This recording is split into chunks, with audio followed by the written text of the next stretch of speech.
We have a very busy agenda this morning. We just went through a lot of projects at the Mortgage Insurance Committee meeting, and we have a lot of projects today. So I'm going to turn things over to Jason, who is going to take the steps we need to do legally to open the meetings. Jason. Thank you, Chairman. Good morning, everyone. I would like to note that, is that Commissioner Maddox there in Albany? Good morning. Good morning. What's up? Commissioner Thomas Maddox from the Department of Taxation and Finance. And is Elaine there with you? Not at the moment, no. Okay. I'll post you if she comes in. Very good, very good. Okay, and is participating from the New York State Division of Budget Conference Center at the Capitol Building, room 131 in Albany. And Marge Rogetz is attending via video conference from the office of Expedia at 325 Duffy Avenue in Hicksville, New York. I will now ask for motions and seconds to call to order the November 6, 2014 meetings of the New York State Housing Finance Agency, the New York State Affordable Housing Corporation, and the State of New York Mortgage Agency. May I have a motion for HFA and AHC? So moved. Second. A motion and a second for Sunny May? Second. Okay. As items are presented to each board throughout today's meetings, these motions and seconds will be used unless specific items call for a different vote or unless any board member or director wishes to record his or her vote differently. I will now turn things to Daryl for the President's report. Thank you very much, and good morning, everyone. With the re-election of Governor Cuomo, the political cycle ends and the business of governing begins anew. During his victory speech, the governor touted many of his first-term accomplishments. He also reminded the crowd of his achievements in affordable housing and the more than $1 billion investment New York State has made so far. We should all be proud of the work our agencies have done in helping New York State reach this important goal. With substantial change in Albany, I expect an eventful legislative session which will begin in January. I believe our agencies will continue to play an important role in improving the economy of the state while continuing their core mission of providing safe and affordable housing for all New Yorkers across this great state. Here at the agencies, we're sprinting to a year's end, and I expect to close a near record number of deals, 15 or more by the end of December 31st. We'll keep you updated. I also need to give a tremendous shout out for the achievements of staff going above and beyond. Certainly finance and development, legal, and MIF are all working diligently in order to get us to the finish line. Earlier this morning, the Mortgage Insurance Committee approved insurance for 11 projects representing nearly 2,000 units of affordable housing located in New York City, Albany, Suffolk, Westchester, Wayne, and Monroe counties. On the multifamily side today, HFA will be seeking your approval for 17 projects totaling over $1 billion in financing in 8 counties, including Albany, Westchester, Wayne, Suffolk, Monroe, and 3 of the 5 counties in New York City. And AHC, you will review awards being sought totaling over $6 million. These awards represent 351 units in 17 counties, making today's agenda truly statewide, from Erie all the way out to the Eastern Shore. Also, staff has been busy representing the agency at various groundbreakings, ribbon cuttings, since our last board meeting. I believe there have been 6 of these events.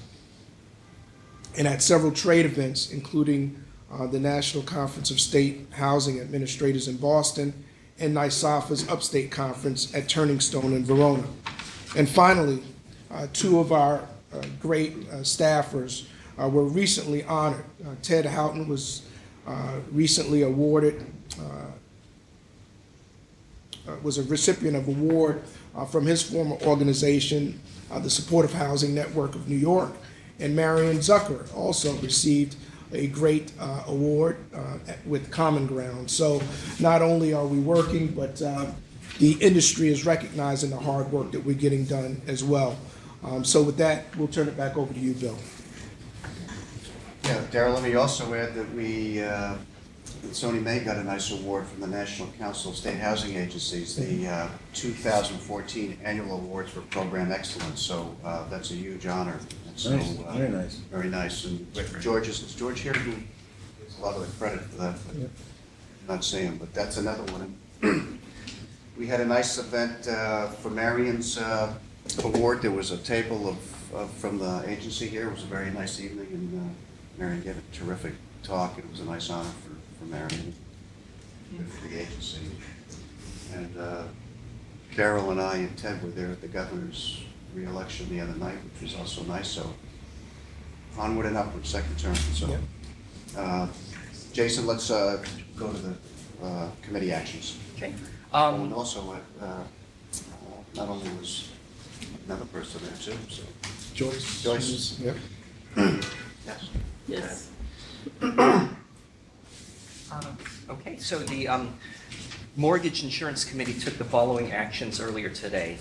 The committee adopted the minutes of the October 9, 2014 meeting, recommended 100% mortgage insurance for Marcus Garvey Apartments, Brooklyn, Kings County, recommended 100% mortgage insurance for Canaan House, Manhattan, New York County, recommended 100% mortgage insurance for Maria Isabel Apartments, Bronx County, recommended 100% mortgage insurance for Concern Middle Island Apartments, Suffolk County, recommended 100% mortgage insurance for Ruland Road, Highland Green Apartments, Suffolk County, recommended 100% mortgage insurance for the Modern, Westchester County, recommended 100% mortgage insurance for Ohav Shalom Senior Apartments, Albany County, recommended 100% mortgage insurance for Historic Pastures in Albany County, approved 100% mortgage insurance for Harris Park Apartments in Monroe County, and approved 100% mortgage insurance for WIH Preservation in Wayne County. We will now present items shared by HFA, AHC, and Sony May. Jason will record the approval of the minutes.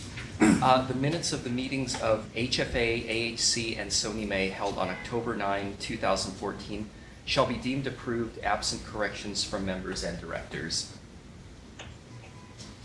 We now move to the Sony May action items. There's the next 9 items on the agenda were discussed and voted on earlier today at the Mortgage Insurance Committee meeting. These items are now up for a vote by the Sony May board. There's typically no discussion on these items unless the director so requests, so we will now move on to the votes. Item number 2 is a resolution approving 100% mortgage insurance on a $39.9 million HFA permanent first mortgage loan for Marcus Garvey Apartments on Chester Avenue and 31 other scattered site buildings in Brooklyn. Now before the board for approval is a resolution of the State of New York Mortgage Agency approving mortgage insurance and a commitment for the provision thereof for Marcus Garvey Apartments, 327 to 357 Chester Avenue, and 31 other scattered site buildings in Brooklyn, Kings County. Assuming the first and second previously entered for Sony May, all in favor, please signify by saying aye. Aye. The motions are carried and the resolution adopted. Item number 3 is a resolution approving 100% mortgage insurance on 11.1 million HFA permanent first mortgage loan for Canaan House at 8 West 118th Street in Manhattan. Jason? Now before the Sony May board is a resolution of the State of New York Mortgage Agency approving mortgage insurance and a commitment for the provision thereof for Canaan House, 8 West 118th Street in New York County. Assuming the first and second previously entered for Sony May, all in favor, please signify by saying aye. Aye. The motions are carried and the resolution adopted. Item number 4 is a resolution approving 100% mortgage insurance on an 8 million HFA permanent first mortgage loan for Maria Isabel Apartments on 787 9th Street in the Bronx. Jason? Now before the board for approval is a resolution of the State of New York Mortgage Agency approving mortgage insurance and a commitment for the provision thereof for Maria Isabel Apartments, 787 East 149th Street in Bronx County. Assuming the first and second previously entered for Sony May, all in favor, please signify by saying aye. Aye. The motions are carried and the resolution adopted. Is Elaine, has Elaine joined up in Albany? Yes. Yes, I joined this, Daryl, before it was starting. Okay, Sorry, I hi, should have said- good morning, Elaine, and I would just like to note that Elaine McCann, representing the Director of the Budget, Robert Megna, is attending via video conference from the New York State Division of Budget Conference Center at Capitol Building Room 131 in Albany. Item number 5 is a resolution approving 100% mortgage insurance on a $16.95 million HFA permanent first mortgage loan for Concerned Middle Island Apartments at Rocky Point Road in Middle Island in Suffolk County. Jason? Now before the board for approval is a resolution of the State of New York Mortgage Agency approving mortgage insurance and a commitment for the provision thereof for Concerned Middle Island Apartments, Rocky Point Road, Middle Island, Suffolk County. Assuming the first and second previously entered for Sony May, all in favor, please signify by saying aye. Aye. The motions are carried and the resolution adopted. Item number 6 is a resolution approving 100% mortgage insurance on a $10.5 million HFA permanent first mortgage loan for Ruland Road, Highland Green Apartments in the town of Huntington in Suffolk County. Jason? Now before the board for approval is a resolution of the State of New York Mortgage Agency approving mortgage insurance and a commitment for the provision thereof for Ruland Road, Highland Green Apartments, town of Huntington, Suffolk County. Assuming the first and second previously entered for Sony May, all in favor, please signify by saying aye. Aye. The motions are carried and the resolution adopted.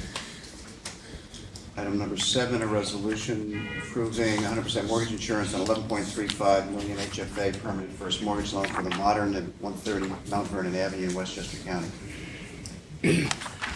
Now before the board for approval is a resolution of the State of New York Mortgage Agency approving mortgage insurance and a commitment for the provision thereof for the Modern, 130 Mount Vernon Avenue, Westchester County. Assuming the first and second previously entered for Sony May, all in favor, please signify by saying aye. Aye. Aye. The motions are carried and the resolution adopted. So our next item is item number 9, which is a resolution approving 100% mortgage insurance on 11.585 million HFA permanent first mortgage loan for Ohav Shalom Senior Apartments and 115 Crumpkill Road in Albany County. Jason? Now before the board for approval is a resolution of the State of New York Mortgage Agency approving mortgage insurance and a commitment for the provision thereof for Ohav Shalom Senior Apartments, 115 Crumpkill Road in Albany County. Assuming the first and second previously entered for Sony May, all in favor, please signify by saying aye. Aye. The motions are carried and the resolution adopted. The last item for Sony May, a resolution approving 100% mortgage insurance on a 7.69 million HFA permanent first mortgage loan for historic pastures, 105 Green Street, and 90 other scattered site buildings in Albany. Jason? Now before the board for approval is a resolution of the State of New York Mortgage Agency approving mortgage insurance and a commitment for the provision thereof for historic pastures, 105 Green Street, and 90 other scattered site buildings in Albany County. Assuming the first and second previously entered for Sony May, all in favor, please signify by saying aye. Aye. Aye.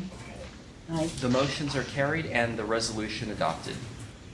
Good, there's no further business for Sony May Board. I thank everyone for the good work What's the this last morning. meeting this year? No, we, December. December, yeah. Happy holiday, but I wish happy Thanksgiving instead. All right. Good, thank you, Tony. Marcus. Uh, Bye, Thank everybody. you. Can we have a Thank you. motion and second Thank you. to adjourn Sony May? Yes. Okay. Assuming the first and second previously entered for the Sony May Board, all in favor of adjourning, please signify by saying aye. Aye.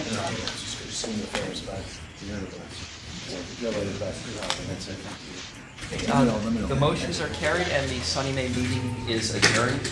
Our next board meeting is scheduled for Thursday, December 11, 2014 at 8:30 a.m. Good. Thank you. We have a very busy HFA. We do, we have so many projects, it's gonna take 3 of us to go through them. Just so you don't get bored with one of us. The All-Star team. On and on, Need some so theme music as you guys come to the table. I think I you'll. won't ask what song that would be. Rocky or something. Fire state them. There you go. That's why Daryl's the Love president. it. Love it. So I think you all know Breck Garwood and Leonard Brunfeld.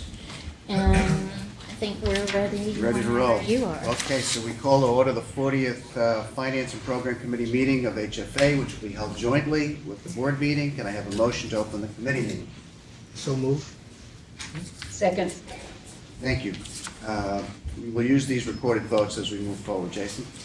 The minutes of the 39th meeting of the HFA Finance and Program Committee held on October 9, 2014 shall be deemed approved absent corrections from the members. All right, item number 11 is a resolution authorizing financing approval in an amount not to exceed $528 million for Manhattan West Residential located at 401 West 31st Street in New York County. Mary, could you give us a little- I will. Actually, if you'll indulge me, before I get into the specifics of this particular transaction, I just do want to take a moment to talk about how notable this agenda is. I think in a perfect world, we'd hope that our projects were spread out a little more evenly than having this concentration in November, which will make for 2 very, very busy months for the entire agency. There's virtually no clear spot on our calendar that doesn't have a pre-closing, a closing, bond sale, or something else that's going on. So kudos to all the staff, and let's get everybody Wheaties. As Daryl mentioned in his president's report, this is well over $1 billion of financing. It's, by my calculation, somewhere close to about $1.4 billion, of which somewhat over $700 million is taxable bonds.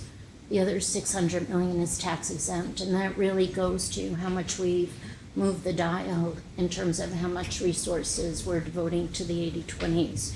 The other thing I'd want to say is it's over 4,300 units of housing, which is really a considerable contribution to New York State's housing needs. And the other thing that I want to take note of is of the 8,600 units in the UDC Mitchell-Lama portfolio that HFA committed to preserve. This agenda has 1,443 of those 8,600 units. So staff on that end too has been working quite hard to meet the governor's challenge in preserving those units. Mary, how many separate, actually, bond financings will we be doing between now and year end? 5 separate transactions? 5 separate transactions. So the 80/20s get financed on an individual basis.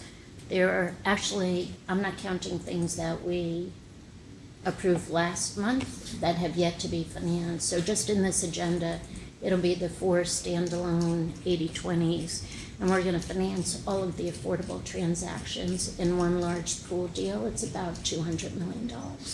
So after we finish these rounds of financings, the amount of bonds that we will have issued this year will be in the range of? $1.5 billion, maybe.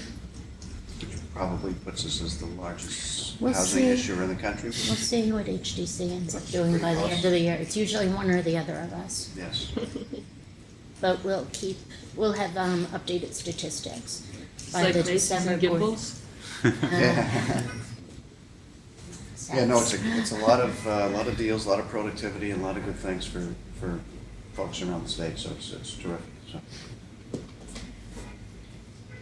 So Manhattan West, getting back to the project at hand, is the new construction of an 844-unit multifamily development with a total development cost of $806 million, of which the agency is expected to finance about $528 million, and of that $528, $150 million in tax-exempt bonds.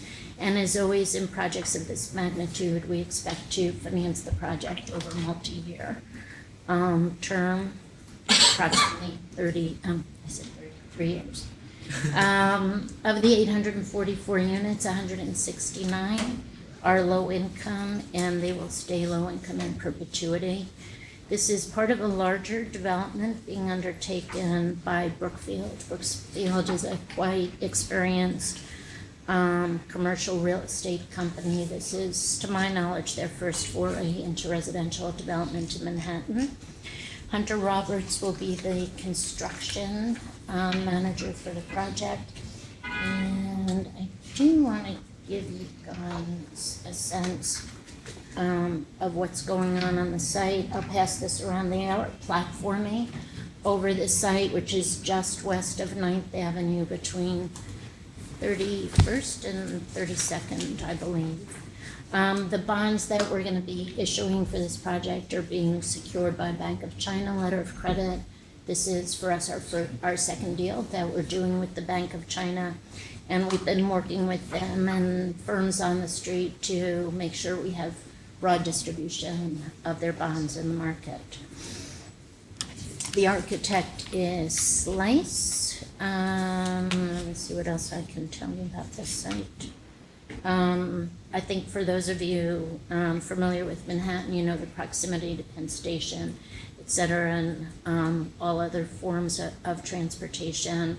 And as is the case for most of these, there's recreation facility, there's parking, there's bike storage, concierge, doorman, et cetera, at the site.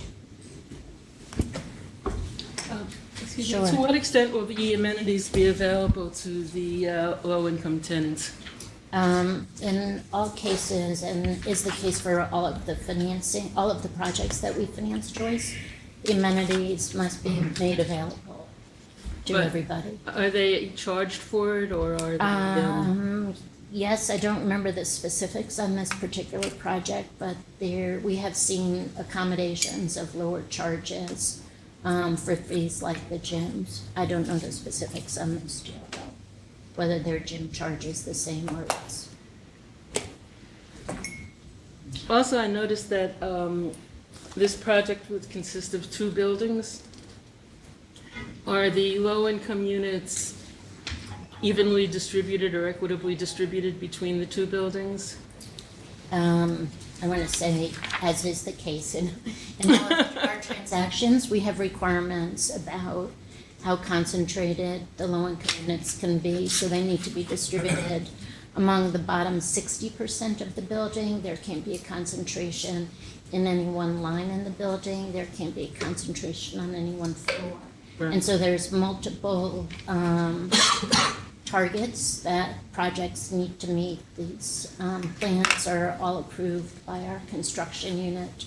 We are always made aware if there's any inconsistency with anything in the plans to what we require, and there's no issues on this particular site. And no separate entrance? No separate entrance. But I'll make note of that in every one of these. Yeah. There's no separate entrance. Right, I know that's our policy, I just want to confirm that we're... And also, would it be possible to note what the charges are for the amenities? Yes. Going forward? Will do. I'm not gonna have them for any of them on the board meeting today. Right, no, I Will understand on a that. going forward basis. And I do wonder, I mean, I would expect some of that is gonna be estimates at this point, because the projects, for the most part, aren't gonna come online for a good 4 years. But what I can ask the question of and try to give a sense of is there gonna be a differentiation in charges for low-income tenants Right. versus the market rate units? And if so, what's the percentage discount that's Yeah. expected? Thank you. Okay. Great. First of all, I just want to say I was reading through all of this last night, and my first reaction was, wow, this is a lot to read. My second reaction was amazing, amazing array of projects, and the work is just phenomenal. And thinking about downstate and upstate and in the city and on Long Island, and you know, it's rare that you sort of are sort of bowled away by something you prepare for a meeting, but this was really amazing. So I do want to say that at the outset.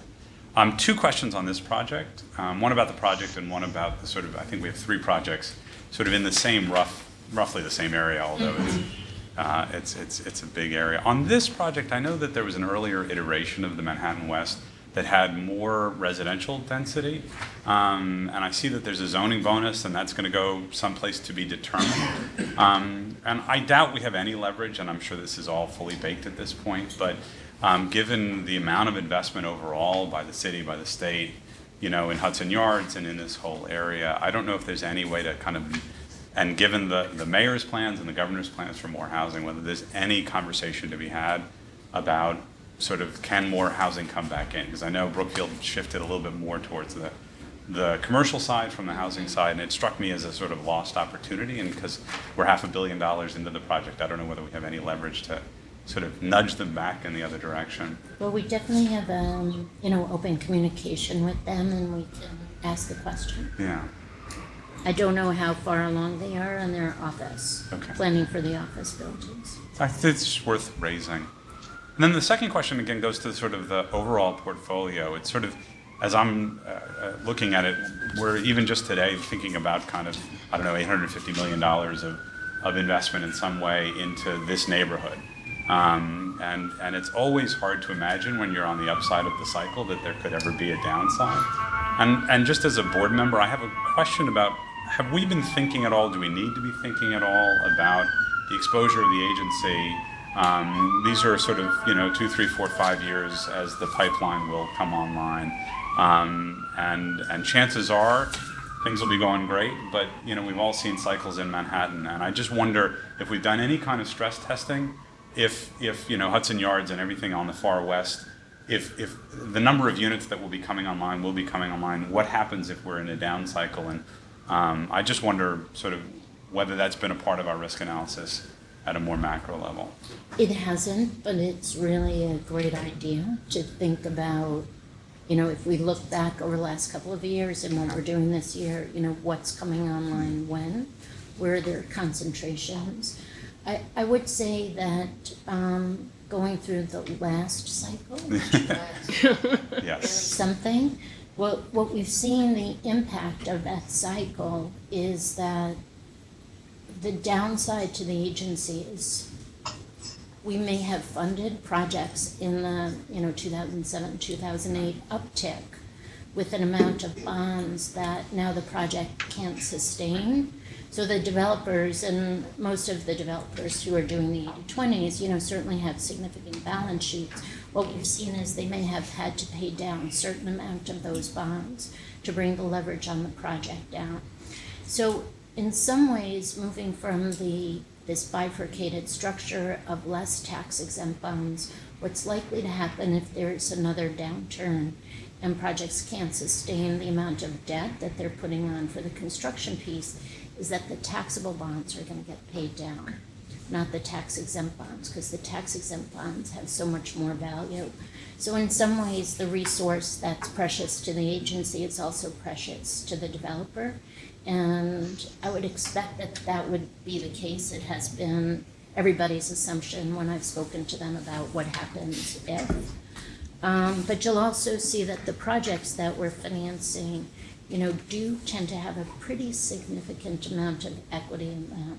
Usually about 35% of equity. So you have to burn through the equity sort of on the downside, then the taxable bonds to ever get to what's precious to us, which is the tax. Someone like Brookfield is highly capitalized and so it's a fair question Yeah. because capitalized companies do have problems too, but it's, Right. we have a little bit of a cushion here, margin for safety. I think so. I think to go to your bigger question, I think it would probably be helpful to take a look, big picture. Yeah. And maybe we come back in our January meeting or beginning of next year and say, okay, what do we have out there? That'd be great. And when do we think those projects are coming online? Good, thank you. Marion, I'm sorry, you raised the issue of equity, and just would like to have a better understanding of what the equity consists of. We have the number for the total equity, I think, but what is the cash equity? And also, how does the use of development rights, the development fees equity work? Okay, so we calculate developer fee, really just to show what it would be. What it would have been, yeah. Many projects, we don't necessarily see people take developer fee out. I'm looking at Leonard to see if he has any specifics on this particular project.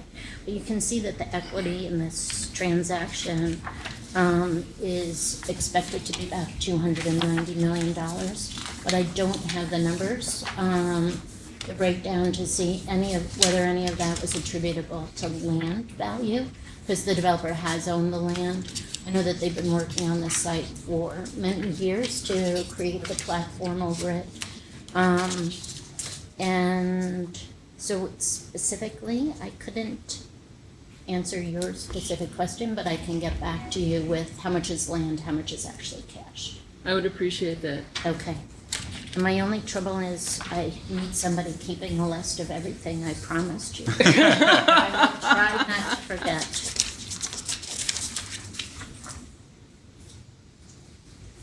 Okay. I think maybe in general, it might be a good idea if we sat down at some point and just went through the underwriting as not necessarily of this particular project, but as a general kind of instructional or educational experience, so that we have a firmer understanding, or at least I have a firmer understanding of how this is working and what the developer is actually putting in as opposed to what we're putting in. Okay. You can I'm probably happy to. Arrange some time.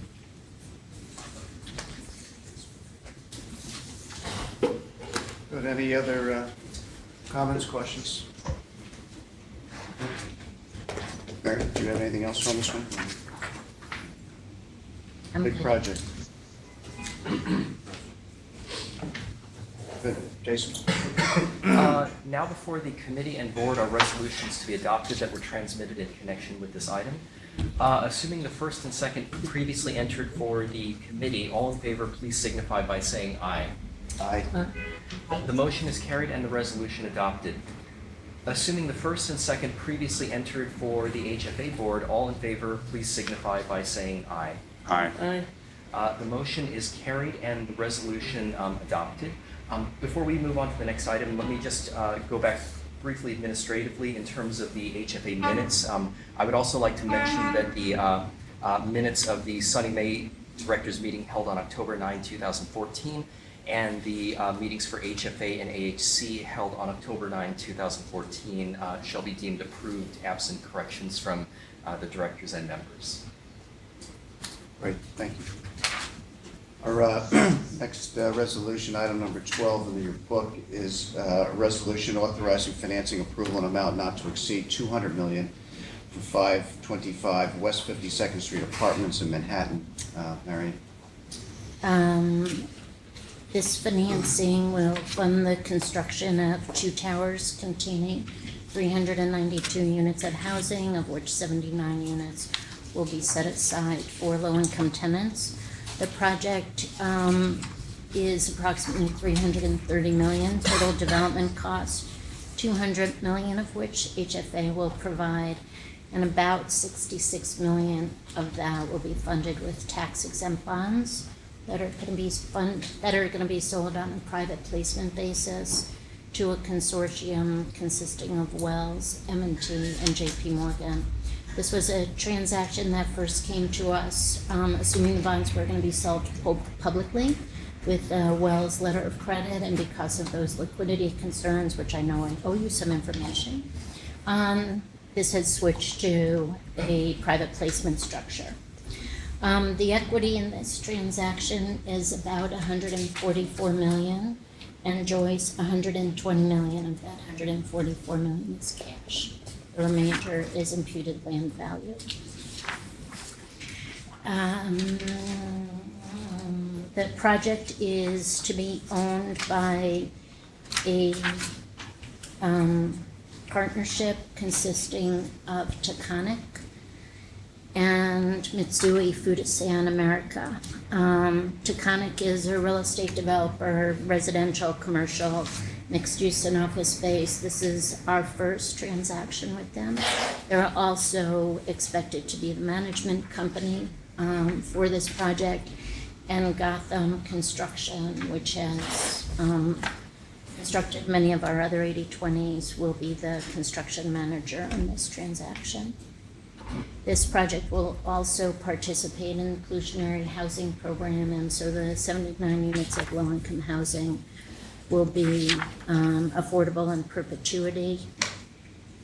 This was a site that was originally part of the Clinton urban renewal area, which I actually worked on, probably in my childhood when I first got out of grad school. And this is a site that HPD will be transferring to the Clinton Housing Development Corporation, and in turn, the site will be transferred to our borrower.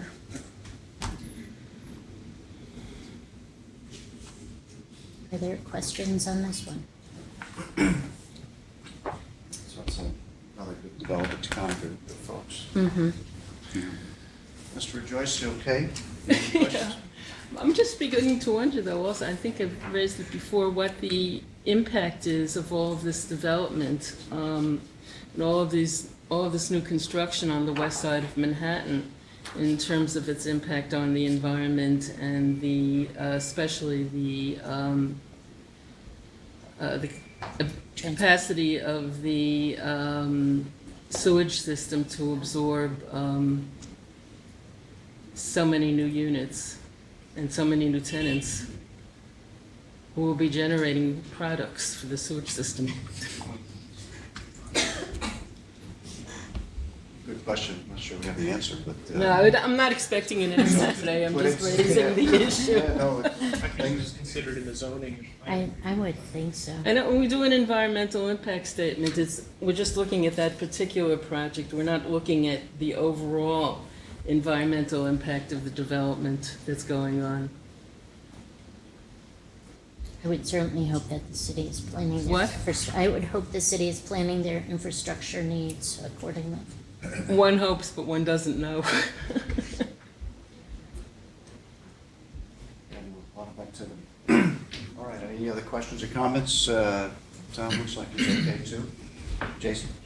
Now before the committee and board are resolutions to be adopted that were transmitted in connection with this item. Assuming the first and second previously entered for the committee, all in favor, please signify by saying aye. Aye. The motion is carried and the resolution adopted. Assuming the first and second previously entered for the HFA board, all in favor, please signify by saying aye. Aye. The motion is carried and the resolution is adopted. Our next item, item number 13, is a resolution authorizing financing approval in amount not to exceed $169 million for BAM South Apartments located at 268 Ashland Place in Kings County, Brooklyn. This financing will fund the new construction of a 31-story building across the street from the Williamsburg Savings Bank Hanson. on Flatbush Avenue in Brooklyn. And we have some pictures going around so you can see. This is quite a busy part of Brooklyn. It's not too far from the Barclays Center, a major transportation hub. The $257 million total development cost of this project will be financed with borrower equity, approximately $169 million of bonds, about $30 million of which we're expecting to be tax-exempt bonds. This project will be funded by publicly offered bonds secured by a JP Morgan letter of credit, which has a term of 48 months plus 1 5-year extension. This is part of the downtown Brooklyn Cultural District, and as part of that, the project will also contain cultural space and floors 2 through 5, in addition to the 378 units of housing, of which 76 units will be affordable to those under 60% of AMI. The borrower is what I would call a repeat borrower for the agency. We financed a handful of projects. Ford Two Trees, which is controlled by David Walentis and members of his family. We financed projects, other ones in downtown Brooklyn, and the Mercedes House project over in the West 50s of Manhattan. The construction manager for this project is 28 Lafayette Construction, which is affiliated with Two Trees, and the managing agent will also be Two Trees Management.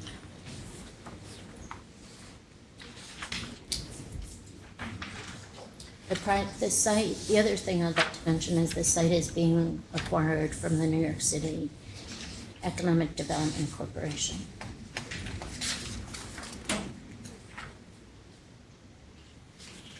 Are there any questions?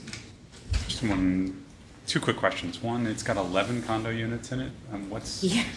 just curious as to why it's so subdivided. Yeah, I'd be curious at the end of the day whether we end up with so many, but what we've seen, it's very typical for people to condo out the Yeah. commercial space. Right, I've seen And they're that. gonna condo out, in this case, the cultural space.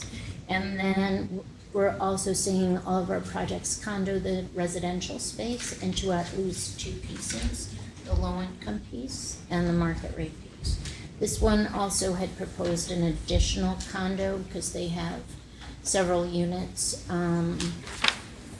that have negotiable certificates, and that was one of the other condo structures, condo components in this transaction. So when we do the underwriting, we think about the overall project costs and cash flow, and then they end up condoizing all of these little slices. Do we then run a separate analysis just on the affordable? They're all pledged Okay, so they're, okay. to the mortgage. I mean, it is sometimes the case that certain pieces will be released, but generally the full residential Okay. portion is pledged to the project. And just one other, just curiosity. So this is a project that's already in the ground and they've done a lot of construction on it already. I mean, they haven't gone vertical, but they're digging, and I walk by it all the time because it's on the route to take my kids to school. When you've got a project that's sort of underway like this and we then get involved, how does that work? I mean, they have other sources of financing to begin? Equity, Yeah. rider, bank loan. I went last week to topping off ceremony for the Durst Pyramid, which we Yeah. just like had closed on like 3 weeks before. So Right, I same think question. it's very typical for people, especially if you see the magnitude of the bank equity requirements. Right. For people to really get themselves going. Because once we issue bonds, it would be typical for, a significant amount of bonds to be outstanding. And they're incurring interest expenses for that borrowing when they still have this requirement to spend a considerable amount of equity. So we are seeing people trying to delay the amount of bonds that they're taking down till much further on in the process. Okay. But I was gonna say, given the timing of the pace of development, the construction, and the point at which they come to us for financing, does that give us much leverage in negotiating benefits for low-income tenants or I think- or financial, in terms of financial terms? In some ways, yes, because the developers are highly motivated to have their projects financed. And in other ways, sometimes the projects are fairly well conceived, and it's a bit hard to, get something different. So I'd say it's a bit of a balance. But I do want to say, we're seeing a significant amount of 80-20 development this year. And I want to keep it in perspective that, in my opinion, what's driving it is the expected change to Thank you. 421A next year. So we do speak to developers on a very consistent basis. Years before, the development really shows up here for financing. So those conversations do start sometime in the future. And I don't see the same wave of developments for next year coming our way. There's 2 of them that, we thought were gonna get financed this year. that aren't quite ready, that I would expect we might see in the first quarter of next year. And there's maybe a small handful of other developments, but I think what we're seeing is the real push for everybody to get their foundations in the ground before the world potentially changes. Thank you. Marion, one additional question. Can you just confirm my understanding of the condo structure as providing the owners, upon satisfaction of the mortgage, additional flexibility with respect to use of the space and potential sale? Is that the right way to think about the fact that they're going condo versus presumably the alternative, which would be treatment as a co-op? Or how do we think, how do I? I want you to think about the condo as almost like the overcoat to a group of units or a particular portion of the building. So even if something is structured as a condo legally, I think it's still maybe possible to, within that, do a co-op, but I think what's really driving this is a lot of things. I do think that one big thing that we had always seen, not always, Tom, but more recently, is the condoing of the low-income units. And right now, that's really almost a baseline requirement for the way we're financing the transactions. But the other thing that does, that's a positive to the developer, is by condoing the low-income units, it's easier to get a tax credit investor to only come into that piece of it, which is something that developers do want to happen.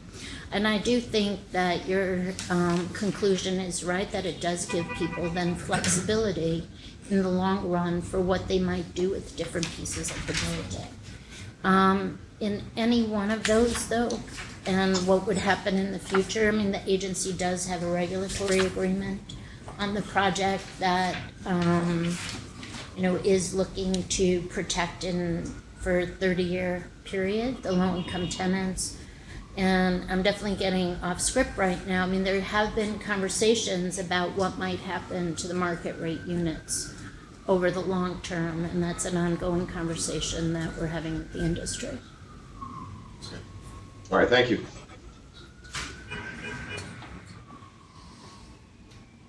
All right, any other thoughts, questions? Good, let's go to the vote. Now before the committee and board are resolutions to be adopted that were transmitted in connection with this item. Assuming the first and second previously entered for the committee, all in favor, please signify by saying aye. Aye. The motion is carried and the resolution adopted. Assuming the first and second previously entered for the HFA board, all in favor, please signify by saying aye. Aye. The motion is carried and the resolution is adopted. Next item, item number 14, is a resolution authorizing financing approval on an amount not to exceed $114.4 million for 509 West 38th Street in New York County. Marion. This financing will fund a 225-unit rental building. Here's a photo of the to-be-developed project. It's $160 million of total development costs, of which $114 million is expected to be financed by the agency, and of that, $28 million of tax exempt. Of the 225 units, 46 of them will be affordable to households below 60% of AMI. This project is on 38th Street between 10th and 11th. Is that right? Between 10th and 11th Avenue. The project is being developed by a borrower, which consists of 3 new partners for the agency. Shortenstein, which is a experienced developer whose activities are primarily on the west coast of the United States. Mike Facitelli Mike Fascitelli, sorry, Mike, and Eric Birnbaum, both of whom were former Boardmeeting employees. The general contractor for this project is Monadnock, and the managing agent will be First Service Residential, which currently manages over 70,000 units of housing. This project also is eligible for inclusionary housing bonus, and therefore the 46 units of low-income housing are going to be affordable in perpetuity.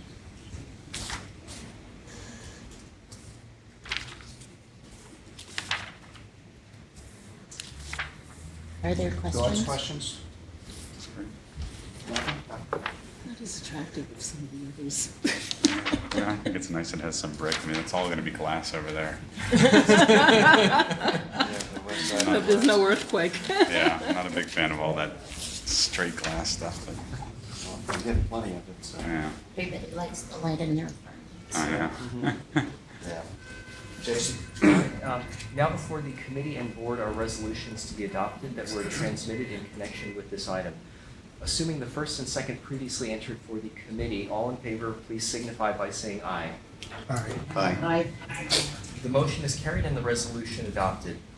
Assuming the first and second previously entered for the HFA board, all in favor, please signify by saying aye. Aye. The motion is carried and the resolution is adopted. Okay, next item number 15, is a resolution authorizing financing approval in amount not to exceed $24.15 million for Ruland Road, Highland Green Apartments located in the town of Huntington, Suffolk County.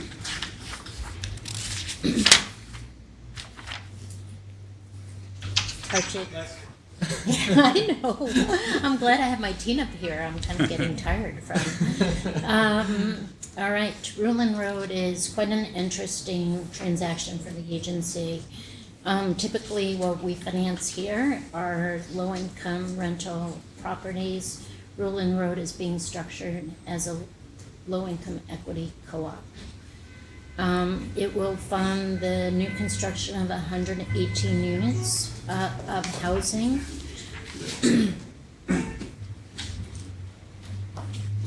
93 of which are going to be affordable to households up to 60% of AMI, and the remainder of the units up to 80% of AMI.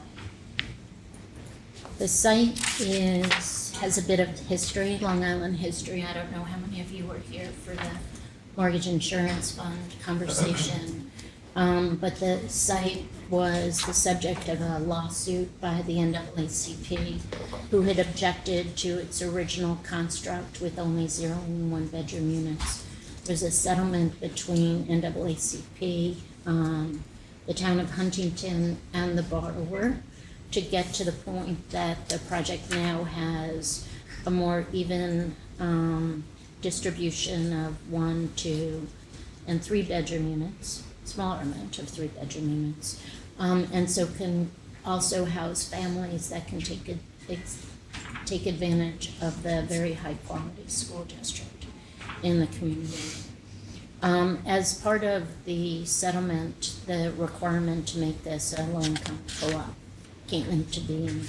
And so we, on the multifamily HFA side, and AHC, and I assume Dominic is in the room, have been working to finance this project collectively. HFA expects to issue tax-exempt bonds to fund the development, and the development will also have other sources of funds, including state low-income housing tax credits, HFA subsidy, Suffolk County subsidy that the Long Island Housing Partnership administers, and AHC. And AHC, we haven't typically financed a project that has both AHC and HFA subsidy funds in it, but it really goes to the very special nature of this project. Being one that can be financed with tax-exempt bonds, can generate tax credits, but also ultimately it's a homeownership project. The developer of this group, of this development is DNF, which is a development company that the agency has done other transactions with, Len D'Amico and Peter Flory. Their managing agent will be the managing agent for the development. And the Long Island Housing Partnership is going to play an ongoing major role in overseeing the operations of the low-income housing co-op, making sure that the project is stable on an ongoing basis, really playing a, how to describe their role, just very involved oversight role in the long run. Questions? Mary, I note that it says shareholders will be restricted from making any profit on the sale of their shares. What exactly is that restriction? I'm looking at Leonard. I'm I've sorry. seen I haven't seen the offering plan, but I don't know what if they're capped on profit, if they're allowed any profit. So I think I'd start from the place that they're not allowed to achieve any profit on I sale. don't believe it's either very small or minimal that they would have any return. And their And purchase price is very minimal, so. that would apply to second and third owners also. I Yes. believe it will. I mean, Yes, it'll be in perpetuity. yes. Leonard, if an owner wants to sell, do they have to sell their shares back to the co-op, or, and then the co-op finds another purchaser, who also would meet the income guidelines? Is that That's typically how it's done in the That's- limited equity. I'm not 100% sure that's structured this way, but I think the developers here, It is structured that way, Mark. It has taken quite a Yes. team of people here to get up It's to very. Hello? Len D'Amico, I know. Welcome. Yes, the shares would be going She back. can move up to the board, it's just a little hard. The shares would go back to the co-op, and then the co-op would find a suitable replacement owner. So the co-op is responsible for making sure that the replacement owner would meet the income restrictions, et cetera, et cetera. That's the role that the Long Island Housing Partnership will play in its okay. advisement to the co-op in perpetuity or until the Long Island Housing Partnership feels, and well after 30 years, might relinquish its role, because the regulatory agreement with HFA lasts 30 years, but there is a declaration through the settlement agreement with the parties to the lawsuit that ensure that the property stays a affordable co-op through perpetuity. Okay, so then what is the restriction on the price at resale? It's all based around Section 42 rents. So the purchase price is basically equivalent to 1 month's security and 1 month's rent. Right. During the compliance period, there is no allowance for any profit motive.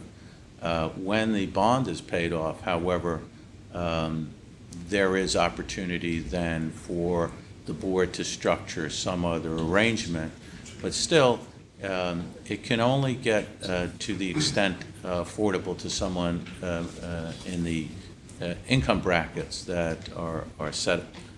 So the amount that someone coming in could pay is restricted, although there are some savings through the bond pay down where the maintenance being paid by those tenant shareholders would be reduced. And that's the ultimate goal and the benefit in the long run to this limited equity co-op. Thank you. Okay, sounds fine. Jason? All right, now before the committee and board are resolutions to be adopted that were transmitted in connection with this item. Assuming the first and second previously entered for the committee, all in favor, please signify by saying aye. Aye. The motion is carried and the resolution adopted. Assuming the first and second previously entered for the HFA board, all in favor, please signify by saying aye. Aye. The motion is carried and the resolution is adopted. Item number 16 is a resolution authorizing financing approval in an amount not to exceed $16.65 million for the Moderns located at 130 Mount Vernon Avenue in Westchester County. Beth, the floor is yours. Thank you. So the Moderns in Mount Vernon, Westchester County, a little bit of context. This project's accomplishing a lot of kind of state housing priorities. It's an integrated housing setting with a portion of the units that are available to people with special needs. It's transit oriented. I had an opportunity to visit Mount Vernon recently, and it's really just a block up from one of the Metro North stations. It's participating in our Medicaid redesign program.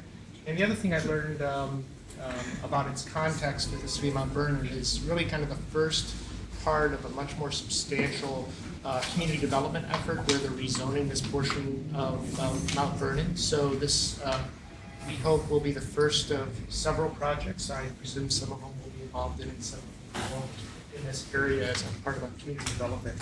It's also mixed use, so there's a lot going for the project, and I have a rendering for it as well. So the Modern consists of the new construction of 81 units of affordable housing. All the units will be available to tenants with incomes below 60% of median income. Like I mentioned, it's a mixed income environment, so mixed integrated environment. So 22 of the units will be set aside for tenants with special needs. There's also 8,800 square foot retail and commercial space down below, and the project will be participating in our community reinvestment fund that's available to the HFC to help ensure that retail can be successful. So our investment recommendation is $16.7 million of fixed rate bonds and a $1.035 million annual allocation of low-income housing tax credits. There's also a recommendation for $1.7 million of HFA subsidy. One thing to note is that subsidy note amount is articulated in the board memo as the recommendations or requests for authorizations, but just as a mistake, it didn't make it into the actual legislation. So I just wanted to make sure, legislation, sorry. I just wanted to make sure that everybody was aware that that was being approved as well.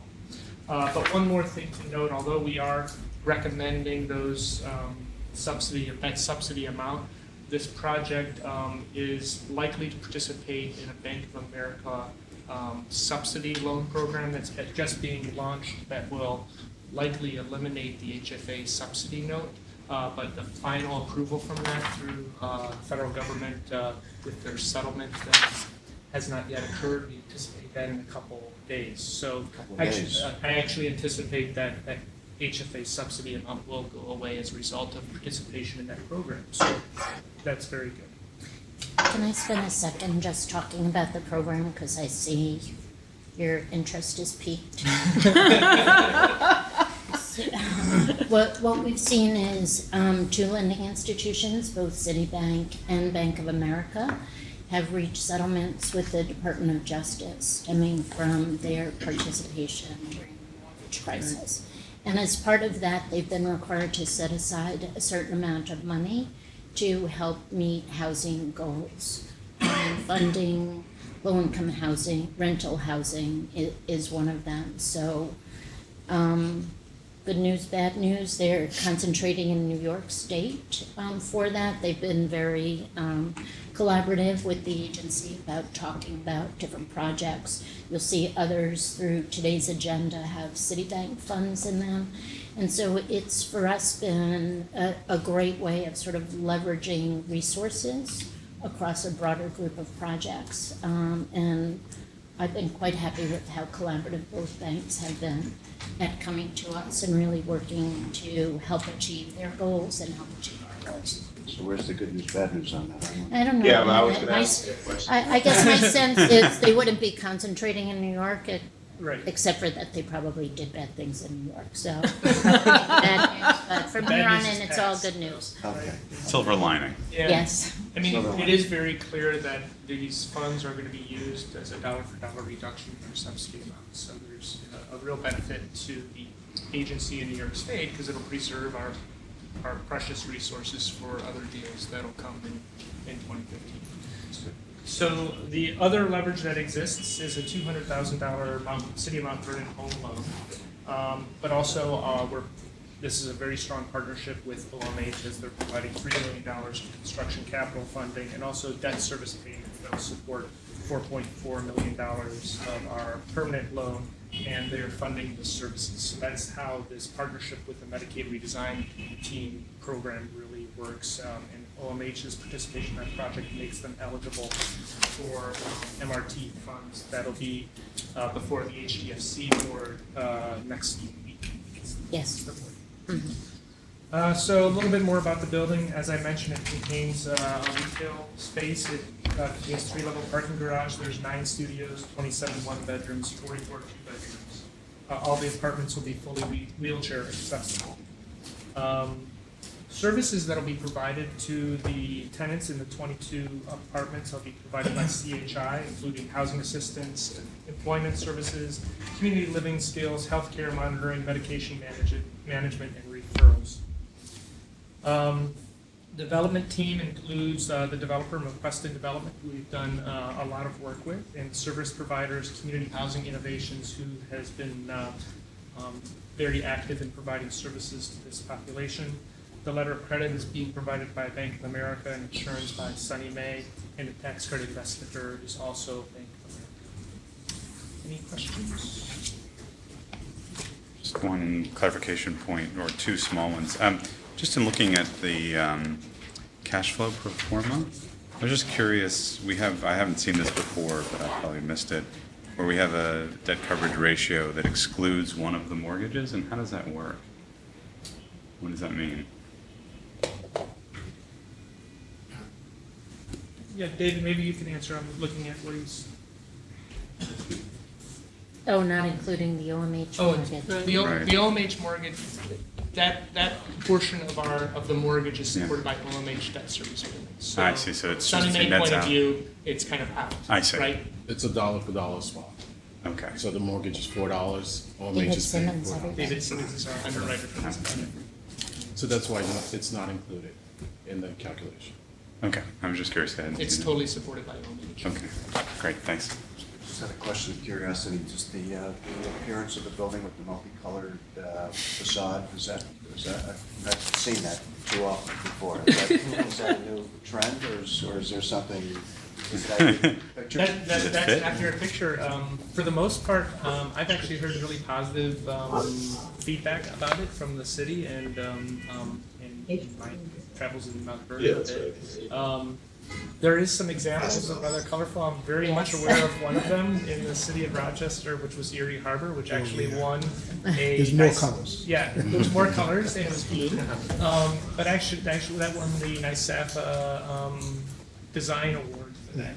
So we might be seeing more So- color. Yes. So despite, But it's not glass. saying despite the name of the building, it really has no association with what we think of as the modern. There you go. Okay, thank you. Jason? Right, now before the committee and board are resolutions to be adopted that were transmitted in connection with this item. As Brett mentioned, the resolution in your books does not include the $1.7 million subsidy loan, but we will revise it to include that. And assuming the first and second previously entered for the committee, all in favor, please signify by saying aye. Aye. The motion is carried and the resolution adopted. Assuming the first and second previously entered for the HFA board, all in favor, please signify by saying aye. Aye. The motion is carried and the resolution is adopted. Our next item, item number 17, is resolution authorizing financing approval in amount not to exceed $14.52 million for Maria Isabel Apartments at 787 East 149th Street in the Bronx. We pass this on Leonard. to my colleague Leonard. Your time up with that. Project's located, as I said, at 787 East 149th Street in the city of New York, Bronx County. Consists of the acquisition rehab of a 6-story 99-unit building containing 30 studios, 68 one-bedroom units, and 1 2-bedroom employee unit.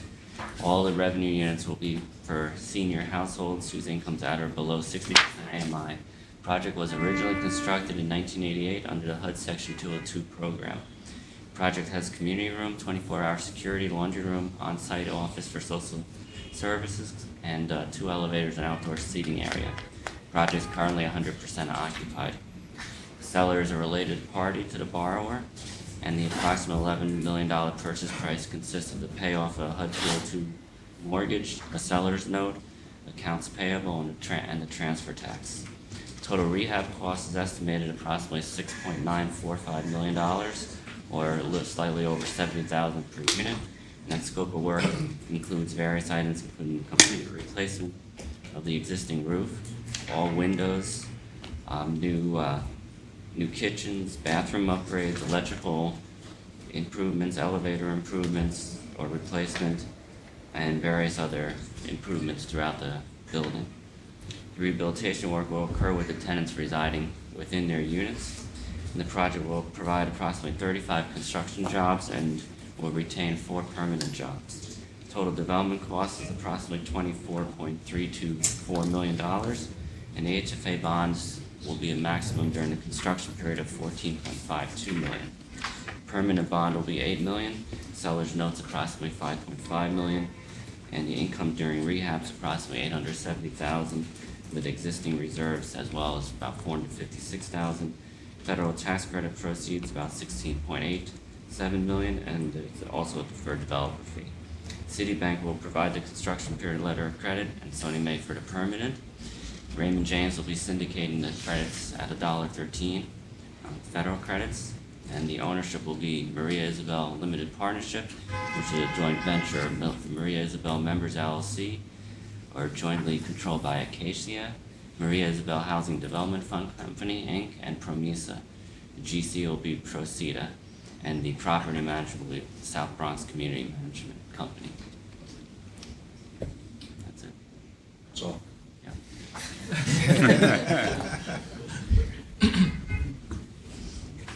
have no questions. Mr. No, Joyce? that's great. No pictures? I have here, I'll show you. There's the project. Oh, okay, because otherwise we couldn't, Now, it's a nice brick building, I'll note. yes, I see that, red brick. Red brick. There you go. Yes. All right, Jason. Okay. Thank you, Lonnie. Now before the committee and board are resolutions to be adopted that were transmitted in connection with this item. Assuming the first and second previously entered for the committee, all in favor, please signify by saying aye. Aye. Aye. The motion is carried and the resolution adopted. Assuming the first and second previously entered for the HFA board, all in favor, please signify by saying aye. Aye. Aye. The motion is carried and the resolution is adopted. Next resolution authorizes financing approval on amount not to exceed $103.25 million for Marcus Garvey Apartments located at 353 Chester Avenue, Brooklyn. Who's got that? Actually, Leonard? I do. Right. Yeah. You're yeah, doing it. I was planning on it. okay. I just want to say one thing. At the last board meeting, the board had asked for an update on the Mitchell-Lama portfolio, given the extensive number of projects we're considering at this meeting. We've decided to postpone that until December. And at the time that we come back and do that briefing, I'd also like to invite the developer of Marcus Garvey to give the board an overview of all of the improvements they're making to the site that Brett's going to walk you through. But they have lots of upgrades planned to make it a more inviting site, and I think it would be good for you guys to see that.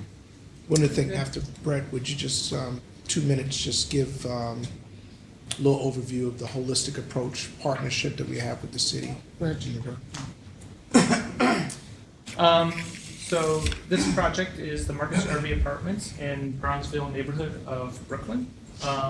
Again, this is one of the ESD Mitchell-Lama portfolio projects that is a very high priority for us. And I would articulate that of the ones in the portfolio, I think this one is especially important because of its scale and its impact and its presence in that neighborhood. So before you, we have investment recommendation for the acquisition and rehabilitation of 625 units contained in 32 buildings that are spread among a number of blocks in Brownsville. 511 of the units are expected to be set aside for households with incomes at or below 60% of AMI. The presentation here is a bit more complex than we typically have. I think we've briefed you previously on some HUD regulation or rule changes. As a result of those, the impact and participation of RAD, the developer has elected not to participate in the RAD program at this time, but we're forwarding also a scenario in case the RAD program is available before permanent conversion, in which they can participate to convert the units at that time to project-based rents, or project-based vouchers, excuse me. So the investment recommendation is $103.2 million of tax-exempt bonds, a $4 million Mitchell-Lama subsidy loan in the case that they do not participate in the RAD program, and an allocation of $5.2 million of low-income housing tax credits. I would like to also note that this project is also participating in that Citibank back-to-back structure that we've been working on and forwarding in a few of our projects. As I mentioned, it's 625 units in 32 garden-style 3- and 4-story walk-up buildings. There are 23 studios, 75 one-bedrooms, and 279 two-bedrooms, 181 3-bedrooms, and 38 4-bedrooms. So there's quite a range of unit types in this property. It's spread over 7 city blocks with common courtyards and almost each block. There are 6 commercial storefronts. There are 7 unused parking lots, and I'll save that discussion for Marion, as Daryl suggested, in terms of the context of this project and what might occur after this preservation program in the neighborhood. The rehab of this property is substantial. It has a presence on the streets that is, not great, right? There's these garbage, I would call them bunkers, that literally line like every building in front of street front. So a lot of the work in the project will be to enhance the visual impact of the project, including the courtyards, but also that street presence on the property. See a bunker with that. So they have, basically, if you look down the street, there's doors that go down, or small courtyards that go down to enter the buildings, but between each one of those is just this 3 or 4 foot concrete, looks like a bunker where people put their trash cans for collection. So when you see the presence on the street, really the street is just lined with these garbage cans, right? So the developer's been working very hard to try to figure out a way to deal with trash collection in a way that enhances that, or that gets rid of some of that visual impact. Yeah. I mean, brutalist architecture, 40 years after the fact is Brutal. Yeah. Yeah. And that's why I do want you guys to see what's planned for the site at next month's meeting. So there are substantial renovations that'll be about $75,000 in hard costs per unit, including hot water, boiler replacement, baseboard heaters, panels, new electrical panels, window repairs, facade pointing, sidewalk, garden repair, courtyard repairs, flooring, community space renovation, a lot of ADA compliance work, security work is also another important component of this project, is enhancement of security at the site. I want to talk a little bit about the purchase price. The borrowers indicated that the $98,000 purchase price includes the pay down at construction closing of $6 million from the first mortgage debt payment. Should the program participate in RAD at conversion, we would get another $500,000 payment. The remaining of the ESD debt will be subordinated, and that's about $68 million, and there'll be a distribution of approximately $24 million to the seller to pay for the exit tax impact on them. There's also one thing to note is that there's a flex subsidy loan on this property to which no documentation can be found. So we couldn't at this time subordinate that loan, which would be typical. So we set up a situation where the seller and the purchaser would agree to subordinate that loan under the terms of that loan if it's documentation of that loan is found. This is what happens when you have old documentation. I mean, HUD doesn't have it, we don't have it, the borrower doesn't. The borrower doesn't have Yeah, it, so. but they're paying it? No, this would be part of the sub-debt that is presumably not paid. The total development cost is $185 million. In terms of the developer team, the developer L&M is the development team, obviously an organization that's done a lot of work with the agency, has a lot of experience. Citibank, as I mentioned, is the lender, back structure. The tax credits will be syndicated. Wells Fargo and Sunny Mae is providing insurance. Any questions? So just one question apropos of the ongoing conversation about RAD and Davis-Bacon. I mean, you know, it's getting to the point from abstraction to actual projects closing. And have we gotten, is there any more word even from the No, I mean, Region 2? there was a meeting, Right, I saw that. recently, but there's been no further official word from HUD about what, if anything. But is HUD taking the position that any projects closing now will be with Davis-Bacon or not? I mean, or have they just not said and you have to assume? That's craziness. Anyway. Can you shed any insight into that? No, I can't. I wish I could. I mean, we're proceeding so that we're consistent with the rules that they That seemed to that be they up there. provided in the summary, right? So that would be, that's the assumption we have to go with. I think not in the post-election, though, conversations will be asked. Good, I It's hope so. probably gonna change anyway. So one just Not like, for the better. just one question again, just so I understand the pro forma. We have it sort of two stages on the coverage ratio, but it seems like it nets out for the first 10 years at 1 and then goes to 0, and I'm just trying to understand what that means. This is the bottom line. Oh, that's just the IRP Yeah. piece. Okay. That's So just there's- for the IRP. Just There's two mortgage pieces, right? Okay. There's our first mortgage for our bonds, and there's remaining IRP that'll be provided. Paid down. Exactly. Okay. So that's the expiration of the IRP. Okay. Since the IRP is a government obligation, we do leverage it up to 100%. And then my last is just a technical question for Jason. It appears, if I'm reading this right, that the authorization is just the scenario B, I guess? Yeah, because. Do we need to have a resolution Scenario on? A, right, because scenario A regarding the subsidy amount, right? Okay. 4 million, but scenario B, because that provides the maximum mortgage amount. Okay, so we don't need a So- separate resolution Yeah, to. so you're approving a maximum. Okay. Yes, and then, we can adjust downward if necessary, so we wanted to just, get the approval for the full amount. Okay. Right. Move down but not up. Yes. Makes sense. Well, this is such an important project. Yeah, this will be good to get a word out about this later. So let me just, to Darrell's point, spend a second talking about what's happening in Brownsville, because this does cover several blocks. It does, as Brett mentioned, contain now some relatively underutilized parking lots.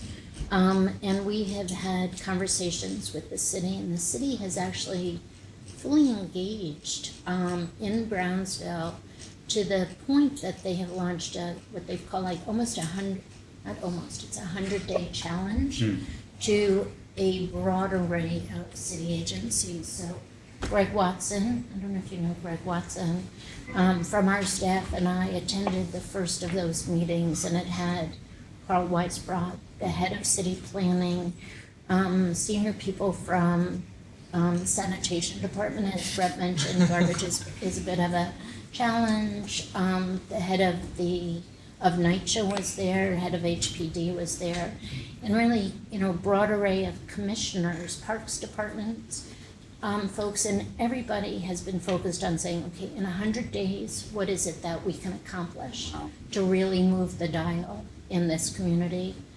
Our commitment, of course, is to get this deal closed within that 100-day cycle, and so we're quite focused on it. And Greg, do you have any more information to share? Because people have been hitting their target. So I don't think you mentioned the police department, but the police department is also part of this initiative. And there have been 2 follow-up meetings since the initial meeting back in August. The next meeting is scheduled for November 20th, Thursday, November 20th. And they would like for all of the initiatives to show some results by the 100th day, which is December 17th in this instance. So I think that we're on track with this project to close out. Quite focused, yes. December 17th. That's great. That's great. Good. Yeah. Now, they do the same thing for East New York? I mean, that's the area that gets more East New attention. York, I'm looking at Darrell. Yeah. I know they're doing a big rezoning there, but I haven't seen that sort of comprehensive Pre-work, engagement. pre-work, yeah. Okay. It'll be the next 100-day blitz. Yeah, yeah, That's great. yeah, that's me, yeah. Okay, Jason? Now before the committee and board are resolutions to be adopted that were transmitted in connection with this item. Assuming the first and second previously entered for the committee, all in favor, please signify by saying aye. Aye. The motion is carried and the resolution adopted. Assuming the first and second previously entered for the HFA board, all in favor, please signify by saying aye. Aye. The motion is carried and the resolution is adopted. Item number 19, a resolution authorizing financing approval in amount not to exceed $27.2 million for concerned Middle Island apartments located in the village of Middle Island in the town located in Suffolk County. And like the Modern, this is one of those projects that's achieving a lot of our state housing priorities, including providing integrated housing, participating in the Medicaid redesign team program. But this project is also a mixed income project for work, especially in the context of being in Suffolk County. So the project involves the new construction of 123 units of housing located in Rocky Point Road and Middle Country Road in the village of Middle Island. It's going to be a mixed tenancy environment with supportive units and units for low and moderate income people. 50 units will be set aside for homeless single adults who suffer from psychiatric disabilities. And the remaining 72 units are revenue generating units are set aside for people with incomes at or below 90% of the area median. Our investment recommendation is $27.2 million of fixed rates, taxes, and bonds, and $1.5 million annual allocation of low-income housing tax credits. I'd like to note also that this project will be pursuing a $0.7 million MRT award through HDFC, as well as an allocation of 187 annual allocation of state low-income housing credits. Again, this is also a project for which we believe that subsidy amounts will be substantially reduced as a part of the participation in the Bank of America subsidy program we talked about a little bit ago. The additional leverage, again, this project is a partnership with another state agency, in this case HHAP. They're providing $7.5 million with a homeless housing assistance program. There's a $1.5 million subsidy loan from Suffolk County and $975,000 Federal Home Loan Bank award. OMH will be supporting the permanent mortgage, as we discussed in another project, of up to $14.85 million. They're also providing a development grant of $420,000, and they provide the support for the services be provided at this. The site consists of approximately 21.5 acres of vacant land, and at that location there is good access to retail, medical, dental, supermarkets, and other services. 8 residential buildings will be completed. They are 2-story townhouse style. There'll be 30 studios, 41 bedrooms, 48 2-bedrooms, and 5 3-bedroom units. Because of the site, the town of Brookhaven is requiring the borough to construct an on-site treatment plant because of the needs for that service. The development team includes Concern. They're also being service provider. They have substantial experience as developers and service providers. Letter of credit is Bank of America, who's also purchasing the tax credits, and the insurance is being provided by Sunny Mae. Any questions? Looks like not. I think we're good with this. Jason? Right. Now before the committee and board are resolutions to be adopted that were transmitted in connection with this item. Assuming the first and second previously entered for the committee, all in favor, please signify by saying aye. Aye. Aye. The motion is carried and the resolution adopted. Assuming the first and second previously entered for the HFA board, all in favor, please signify by saying aye. Aye. Aye. The motion is carried and the resolution's adopted. I'd like to note that Chairman Mulrow will be recusing himself from items 20 and 21. So I'll introduce these. Item 20 is a resolution authorizing financing approval in an amount not to exceed $31.5 million for Bay Park 1 apartments located at 2750 to 2770 West 33rd Street, Coney Island, Kings County. Okay, I'll talk a little bit about the next two items combined because they're we effectively have a single project feel to them. These two projects, Bay Park 1 and Bay Park 2, are two of our ESD Vigilama projects. Again, moving forward with that housing priority and program with the governor. They have a very substantial presence in Coney Island, so it's important preservation projects. Combined, they will have a total of 670 units, so that's a very substantial preservation project. The first one, Bay Park 1, is a total development cost of $103 million. The particulars of the two transactions are largely the same, so I'll go through the first one and then highlight differences on the second one when we get to that resolution. So the first project, Bay Park 1, is 334 units located in Coney Island. 298 of the project's units will be set aside for households whose incomes are below 60% of median income. We're asking for an investment recommendation of $31.5 million of fixed-rate tax-exempt bonds and an annual allocation of $1.27 million of low-income housing tax credits. This project is participating in the RAD program and will be, it's anticipated that 265 of the units will be project-based vouchers as a result of the participation in that program. So the project involves the acquisition and rehabilitation of the building. That's 400,000 square feet. There are two 24-story buildings connected by a 5-story base with a 1-story retail building. Between the retail at this location and the next location, there's a wide variety of services, grocery, pharmacy, things like that.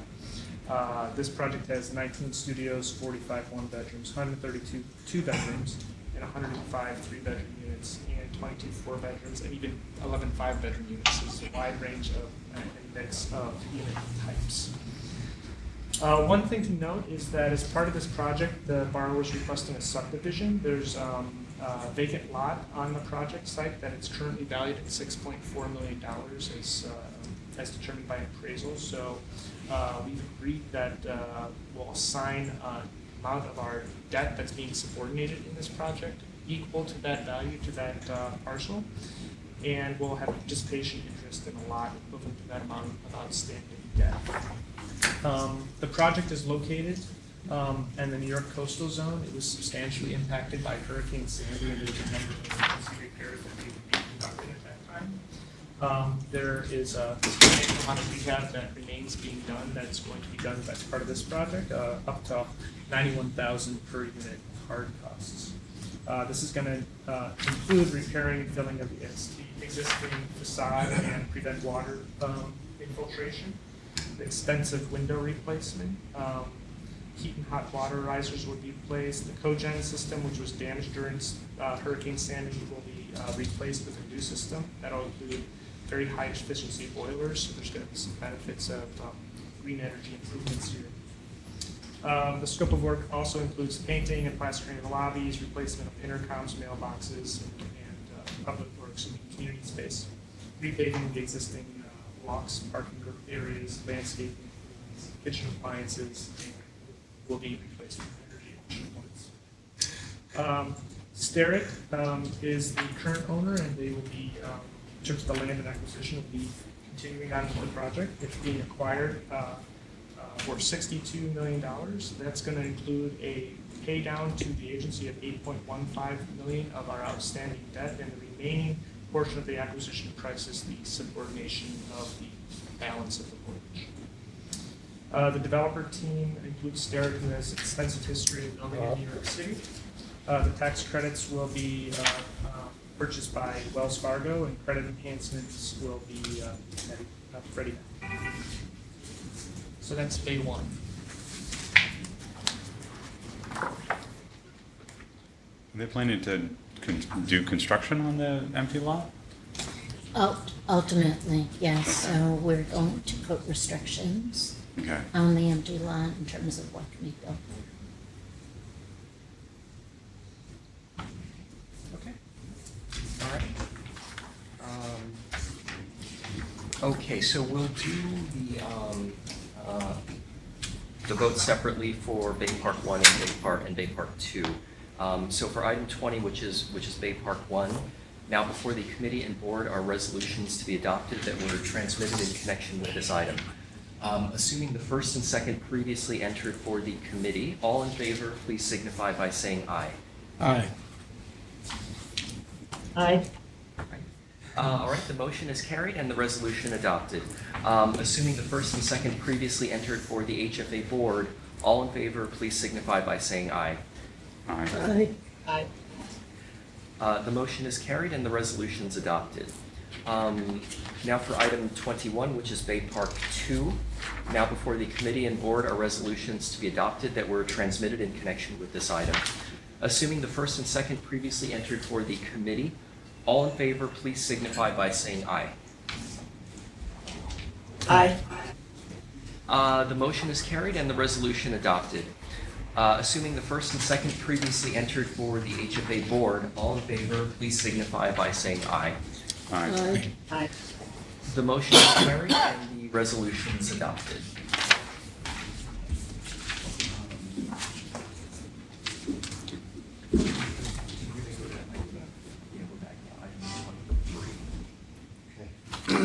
Item 23, next item on the agenda is a resolution authorizing approval in amount not to exceed $6 million for WIH preservation located in Williamson.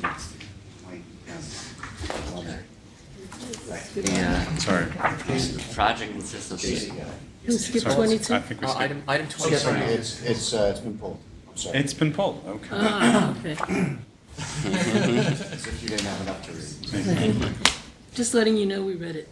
I never doubt either that. It may be that. Yeah. Yes, Maybe it's, that. it's not for naught that you read it.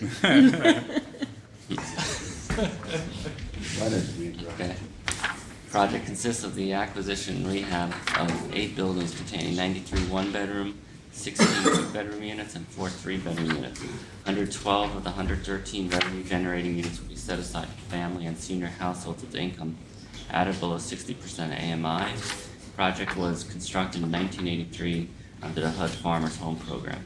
Project has a community room, laundry facilities, parking, 3 elevators, landscape grounds, and is currently 97% occupied. Seller is an unrelated party to the borrower, and the $3.36 million purchase price supported by a third-party appraisal commissioned by the letter credit bank consists of the payoff of an existing mortgage in the approximate amount of $1.985 million. Total rehab is estimated at about $3.617 million, or about $32,000 per unit.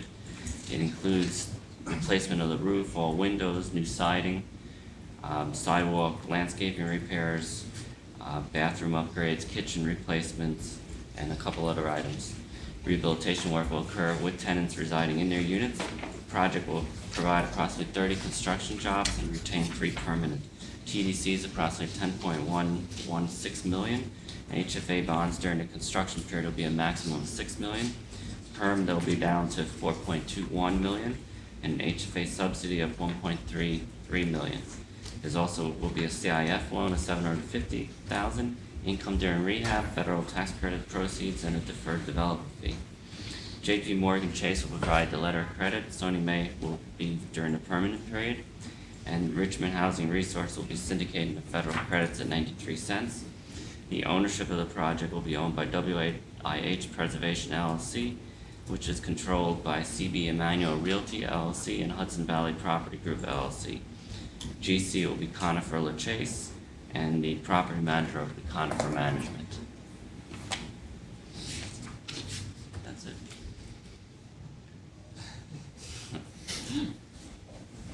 Questions? We don't do a lot of rural home stuff. It's hard to do. It is. It's hard. It But was we good to do get reach the for- R2D2 project Yeah. earlier this year, but yeah, we worked hard to try to get them done. Okay. No other questions, comments? Let's go to a vote. Now before the committee and board are resolutions to be adopted that were transmitted in connection with this item. Assuming the first and second previously entered for the committee, all in favor, please signify by saying aye. Aye. The motion is carried and the resolution adopted. Assuming the first and second previously entered for the HFA board, all in favor, please signify by saying aye. Aye. The motion is carried and the resolution's adopted. Item number 24, resolution authorizing financing approval in amount not to exceed $22.5 million for historic pastures located in Albany, City of Albany and Albany County. Okay, so we've talked a little bit about the diversity of the types of projects we have, but we also have a great diversity of the look of the projects. Right? We have the modern, we have the glass towers, and now we have extremely important historic district for which we will be participating. There's some examples of the buildings that, some of the buildings that will be done under this project. So this project resides in a historic district, basically called Historic Pastures. It's an important rehabilitation of 91 buildings that are scattered in this view block portion of the city of Albany. It's an aggregation of 3 projects into one. So it's got an important community development aspect to it. It's mixed income as well as mixed use. The interesting thing about this project is as you go down the street, you really can't tell which are the buildings that are part of this project and which are buildings that are privately owned, many of which are actually owner occupied. So that's something that we would always want to achieve through a long-term community investment.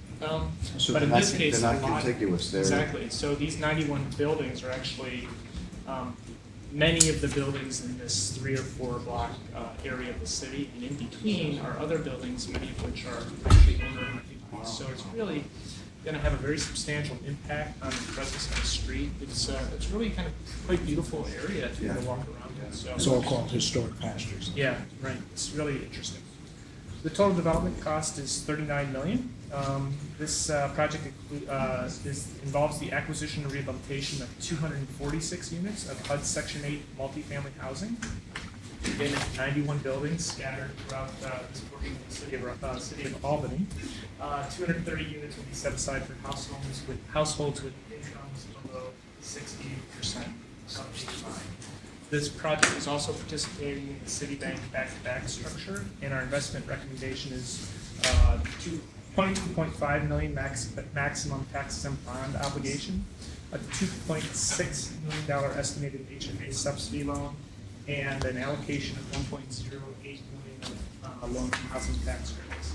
The project's also participating through our sister agency, HTFC, in the SLIC program, and pursuing $665,000 annual allocation of state-owned housing credits to help make the project mixed income. There's also a homeschooling families subsidy loan of $2 million and a CIF loan of $250,000. That's the mixed use component of the project.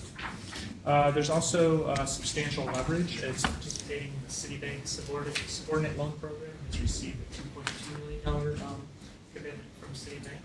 And City of Albany is providing a $400,000 loan as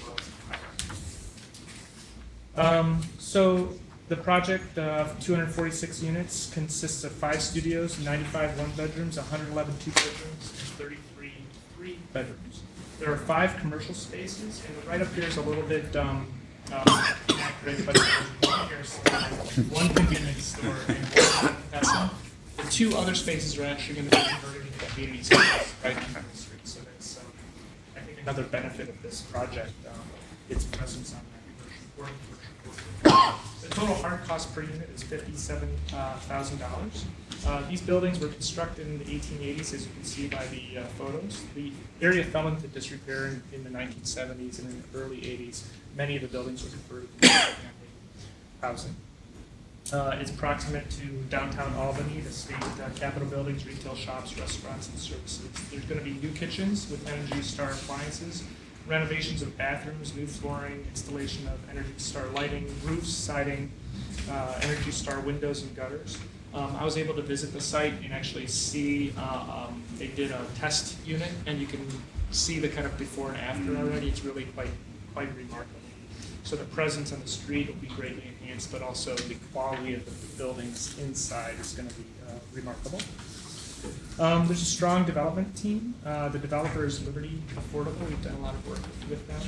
They're participating in the back structure with Citibank, as I mentioned. The insurance will be provided by Sunny Mae, and the tax credits purchased by Raymond James. CRM is providing the management, which is a partnership. So the one thing I want to add to that is, like children, we love all of our projects, but every once in a while there will be a project that captures our imagination and our enthusiasm, and that is the case particularly in this one because we can see how much impact we're going to have ultimately in this community. So we're quite excited about it. It's been something we've been looking at and trying to figure out how to make work during this year, and I'm very happy to see it get to this place. Great. Kind of goes with Nestor's point from earlier about how the scope of what we just approved today and the diversity and the impact across the state, it's real great. So I just wanted to point out that that same error exists where the 2.6 million HFA subsidy loan actually appears in the board memo with the recommendation, but it's not in the actual resolution. So correction, but you need the approval. Hey, Marion, Elaine had just made a suggestion, which I agree with. This project really ought to be on a short list for our next field trip. Perhaps not in the middle of February. This will require a bit of walking around. But you know, the broader issue, Darrell, in terms of what's going on in Albany County, whether it's Arbor Hill, right, or this project or some others, might actually be worth sort of a focused field trip for a day, because I think it's representative of some of the challenges that are a bit different than the ones we face in New York City. Yep, I agree I with like you, that. and I think that the location of it is also, pretty significant. It's kind of nestled between our offices in Albany, the Capitol, and the Executive Mansion, so really has a true connection to government. I am going on a site visit on the 13th of November, right? Is Art still here? Yes. Right, you promised me a visit if any of you or your staff want to join me. Okay. Thank you. Great, thank you. Great. Good. Terrific, let's go, Jason. Okay. Now before the committee and board are resolutions to be adopted that were transmitted in connection with this item. Assuming the first and second previously entered for the committee, all in favor, please signify by saying aye. Aye. Aye. Aye. The motion is carried and the resolution adopted. Assuming the first and second previously entered for the HFA board, all in favor, please signify by saying aye. Aye. The motion is carried and the resolution is adopted. Item 25, resolutions authorizing financing approval in amount not to exceed $21.195 million for Harlem Canaan House located at 8 West 118th Street in Manhattan. Okay, so this is yet another one of our ESD Mitchell-Lama projects, so another important housing investment for the state's priority. The total development cost here is anticipated at $38 million. The Harlem Canaan House is located in Harlem, in the city of New York. This involves the rehabilitation of 146 units of Mitchell-Lama multifamily affordable housing. 128 of those units will be set aside for households whose incomes are under 60% The investment recommendation we are requesting is $21.2 million of tax-exempt bonds and an annual allocation of $1.1 million of low-income housing tax credits. This project will be participating in the RAD program, and as a result, 128 units will benefit from project-based vouchers. So the project is the acquisition and rehabilitation of a 146-unit, 20-story elevator service building, and along the lines of the diversity of, here's this one. So it's one of the aesthetics of the towers that we've seen otherwise. It's a little similar to the one in the Bronx. Yeah. Yeah, Yeah, the one we yeah, visited. Yes, very much so, yes. The building consists of 18 studios, 44 one-bedrooms, 62 bedrooms, 23 bedrooms, and 4 bedrooms.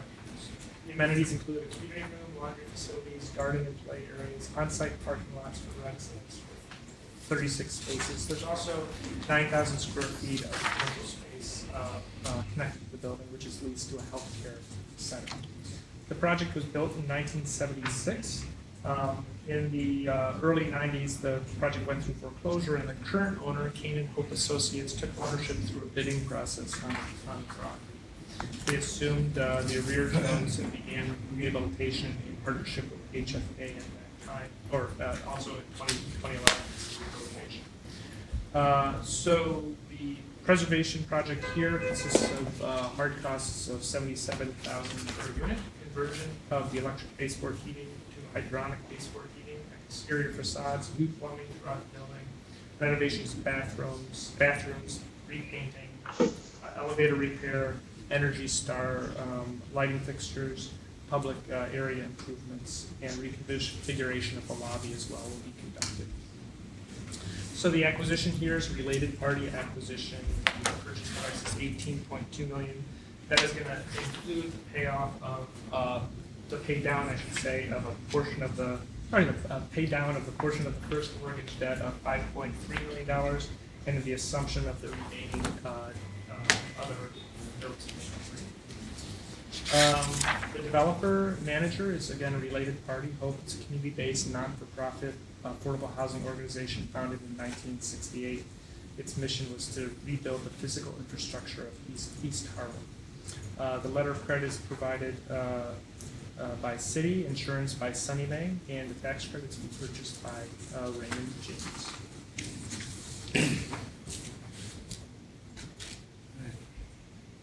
So the only question, just a small one, it looks like they've tried a couple of rounds of redevelopment or repair. Is there some larger issue with the building, or is it just that it's got a lot of need? Just old. I think it's just old. And I think, part of the more interim steps of fixing up buildings are really constrained by the resources that might be available to address those needs. So we're in a position now where we're really making a big investment of ours and the state resources to make sure that we really fix these buildings up so they can be sustainable for. Pretty indicative of the portfolio. Some projects would participate in the weatherization program and try to get a little benefit or improvements here and there. Obviously, our goal is comprehensive redevelopment. Yeah. Full facelift. Full facelift. I like that. All right, no other questions, comments? Jason? Okay. Now before the committee and board are resolutions to be adopted that were transmitted in connection with this item. Assuming the first and second previously entered for the committee, all in favor, please signify by saying aye. Aye. Aye. The motion is carried and the resolution adopted. Assuming the first and second previously entered for the HFA board, all in favor, please signify by saying aye. Aye. The motion is carried and the resolution is adopted. Getting into the home stretch here, so it's Leonard's going to take us. only Stand up and. item 26 on the agenda. Resolutions authorizing financing approval in amount not to exceed $19.5 million for Ohab Shalom located at 115 Crumpkill Road in Albany. Leonard. Okay. The project consists of the acquisition and rehab of a 12-story, 210-unit building containing 24 studios, 185 one-bedroom units, and 1 two-bedroom employee unit. Approximately 84% of the revenue units, or 176 units, will be set aside for senior households with incomes at or below 60% AMI. Project was constructed in 1974 under the HUD Section 236 program. Project has a community room, kitchen, 24-hour security, and senior services on site. Laundry room, tenant convenience, a beauty salon, 2 elevators, currently 93% occupied. Current owner is Congregation Ohav Shalom, who will retain ownership of the project through a long-term 75-year lease agreement with the borrower. The lease will be acquired for $4 million, of which $2.625 million will be returned to the project in the form of developer equity. Total rehab, inclusive of Davis Bacon wages, is approximately 19.1 million, or approximately 91,000 per unit. Scope of work includes the conversion of 24 existing studios into junior 1-bedroom units that'll be accomplished by the enclosure of the balconies to increase the unit living space. The replacement of roof, all windows, all exterior doors, ADA compliance renovations, including to several units to make them compliant, plumbing improvements, heating, air conditioning, ventilation improvements, including new boilers, elevator improvements, bathroom and kitchen upgrades. Tenants will be relocated to units if needed or will be relocated to vacant units if needed during the rehab process. And the project will provide approximately 175 construction jobs and retain 7 permanent. Total development cost is approximately $31.3 million. Maximum bonds is approximately $19.5 million. Permanent bond amount will be $11.585 million, and the HFA subsidy mortgage is $1.365. Homes for working families $2 million, NYSERDA $210. There's also income from during rehab, about $1 million, and about $700,000 in reserves. It also has federal tax credit and state tax credit equity, along with deferred developer fee. JP Morgan will be the letter of credit bank. Sony May will be the permanent. Hudson Housing Capital will be syndicating the federal and the state. The federal at 92 cents and the state at 55 cents. The project will be owned by Congregation Ohav Shalom. The managing member will be a joint venture of Omni Housing Development and Congregation Ohav Shalom. That's pretty much it. Talking about this real Hank, Lester, Joyce. Albany, no? Good. No question. Project. Okay. All right, now before the committee and board are resolutions to be adopted that were transmitted in connection with this item. Assuming the first and second previously entered for the committee, all in favor, please signify by saying aye. Aye. The motion is carried and the resolution adopted. Assuming the first and second previously entered for the HFA board, all in favor, please signify by saying aye. Aye. The motion is carried and the resolution is adopted. Item 27, resolutions authorizing financing approval in the amount not to exceed $9.21 million for Harris Park Apartments located at 72-136 Florberton Street, Rochester, Monroe County. Leonard? Okay. Project consists of the acquisition rehab of 114 units within 7 2-story townhouses and 7 2-story apartment buildings. It comprises 16 studios, 32 1-bedroom, 52 2-bedroom, and 14 3-bedrooms. All of the 114 units will be set aside for households with incomes at or below 60% AMI. Project was originally constructed in 1969. 63 units are covered through a HUD Section 8 contract, and the other 51 units are covered through a HUD Enhanced Voucher Use Agreement. Project has a community room, laundry facilities. The on-site services to residents include credit counseling, job training, and employment opportunities. Project is currently 98% occupied. The borrower purchase price is $4.3 million, which includes the repayment of the existing debt of approximately $4.2 million. Total rehab costs is about $5.8 million, or approximately $51,000 per unit. Proposed scope includes new boilers, new windows, new siding, new kitchen and laundry appliances, electric upgrades, asbestos remediation, roof replacement, and various other improvements, including landscaping, sidewalk, parking improvements. Tenants may be relocated to vacant units depending on the work involved in their unit, and the project will provide approximately 46 construction jobs and 4 permanent jobs, or retaining 4 permanent. Total development cost is approximately $13.5 million. HFA bonds will be a maximum of $9.21 million. during construction, with the permanent bonds being $4.39 million. HFA subsidy of $1.3 million, a Citibank subordinate loan of $1.71 million, City of Rochester home money of $500,000, federal home loan of $1.5 million. There will also be income during rehab, the use of existing rehabs, and federal tax credit equity and deferred developer fee. Citibank will provide the credit, the construction period credit enhancement through the back-to-back structure, and Sony May will be the permanent. Redstone Equity will be syndicated in credits for 89 cents. The ownership will be the Harris Park Winton Housing Development Fund Company, which is to be controlled by Isla Housing and Development Corporation. The sole member of the Harris Park, managing member, is the Conifer Realty. And general contractor will be Conifer LaChase, and Isla will be the property manager.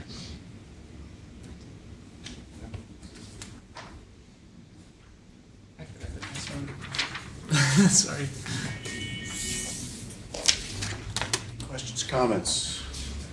I have no issues. It's good. Jason? Now before the committee and board are resolutions to be adopted that were transmitted in connection with this item. Assuming the first and second previously entered for the committee, all in favor, please signify by saying aye. Aye. The motion is carried and the resolution adopted. Assuming the first and second previously entered for the HFA board, all in favor, please signify by saying aye. Aye. The motion is carried and the resolution is adopted. Okay, we now move to the AHC. Thank you, thank you. Thank you. Incredible work, Good guys. job. Thank you. How many more weeks left before the end of the year? 6? You must be exhausted. 7? 8? Wow. I hope 8. Make sure you sleep, get enough food Take some time off. Dominic? in January.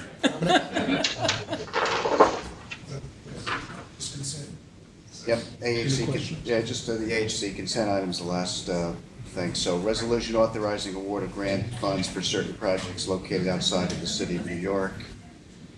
This is a consent item, so there's no discussion unless board members so request. Well, fine. Jason? All right, okay. Thank you. Let me just note that the members' folders contain a revised page for the Highland Green project, changing the amount of the award of grant funds to $2,140,200. Now before the board is a resolution of the New York State Affordable Housing Corporation authorizing awards of grant funds for certain projects located outside of the city of New York. Assuming the first and second previously entered for AHC, all in favor, please signify by saying aye. Aye. Aye. The motion is carried and the resolution adopted. I thought you were gonna note that the fact that everybody's wearing a blue shirt was coincidental. I got a memo on that, I'm sorry. I got stripes there. Oh, and gray suits? Yeah. So there are no further items for the HFA Finance and Program Committee, so ask for a motion and a second to adjourn the HFA Finance and Program Committee meeting. So moved. Bill? Second. I'm sorry. No further items for HFA and AHC boards. I'm going to ask for motions and seconds to adjourn those meetings. So moved. Second. Okay, assuming the first and second previously entered for the HFA Finance and Program Committee, all in favor, please signify by saying aye. Aye. The motions are carried and the committee meeting is adjourned. One last one, assuming the first and second previously entered for the HFA and AHC boards, all in favor of adjourning, please signify by saying aye. Aye. Aye. Motions are carried and the meetings are adjourned. The next board meeting is scheduled for Thursday, December 11th at 8:30 a.m. Thank you, everyone. Thank you all. Albany, Tom, Elaine, thank you for your Very good patience. meeting.